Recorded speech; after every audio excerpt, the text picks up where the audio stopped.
So tonight we are celebrating your career. For you, what is your proudest accomplishment and what do you hope will be your legacy? I'm proud of many of the women that I've brought to life. Of course, Josephine Baker has to be an exciting moment, having won an Emmy for it, Golden Globe nomination at that time, an ACE nomination, which was a cable nomination, a woman that was so important to culture, to world culture, global culture, African American culture. That was really great. I'm very proud of Eve's Bayou, which harkened back to my culture as a Louisiana woman. Right. And, the niece and daughter of complicated men and complicated women, and being able to bring some of that texture and all that in such a beautiful way. Casey Lemon, shout out to Casey Lemon. She's so amazing. I am very proud of being in Silverado, one of the most heralded, westerns with Danny Glover and, so many great people. The present work I'm doing, so happy that I was in Napoli Ever After, something that black women really needed to, what is our relationship to hair? I mean, I wasn't the lead in it, but it didn't matter. I was a part of telling a story that is a classic. I think Greenleaf will stick around for a long time. Lady May, I am so grateful, has resonated with so many interesting women. We just had an AKA that it was, I think 500 AKAs came for a screening. I just see how the work has resonated with women and with audiences.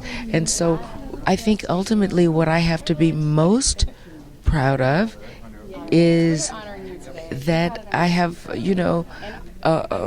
roadmap, an arc of a career that continues to glorify people, and but my greatest legacy will probably be my daughter, who is, I think, for me, my greatest creative endeavor.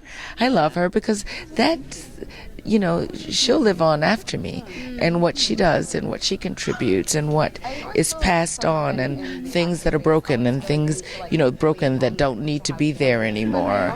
And, building her to be, as strong as and she's now a young woman herself. But that, at the end of the day, when you get down to it,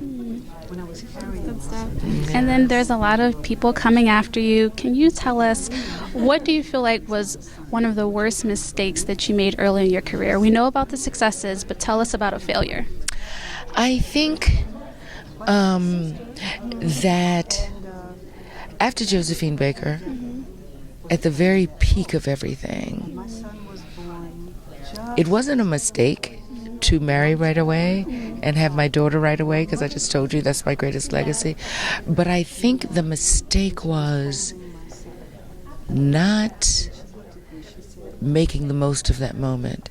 In that same season, there was an actress of another race on the cover of Vanity Fair pregnant. I didn't take advantage because I did not know at that time that Josephine Baker had set me up to be a sex symbol. You understand? And so then there are ways to work that keeps the momentum going. And I really feel that I didn't continue, after I was so brave as to just do the darn thing, to continue. It's such years later. Don't you know you're a sex symbol? What? So I think it's a kind of tenacity and a relentless mercenary kind of like working it until you can't work it anymore, and they get it as a platform, but all based upon doing work that was appreciated. But I think that was a mistake, Thank a you so career much. mistake. Yeah, thank you so much. That's really good advice. I appreciate it. Really? Yes, it's good to know how we can improve and as we grow in this industry. Like that's really Yes. helpful. Don't think that it wasn't great. Don't think that it wasn't. Don't. It's a kind of belief in audacity, like President Obama said, the audacity to hope. Right? It's like audacity. Yes, work that. Thank you. Congratulations. This is amazing. Thank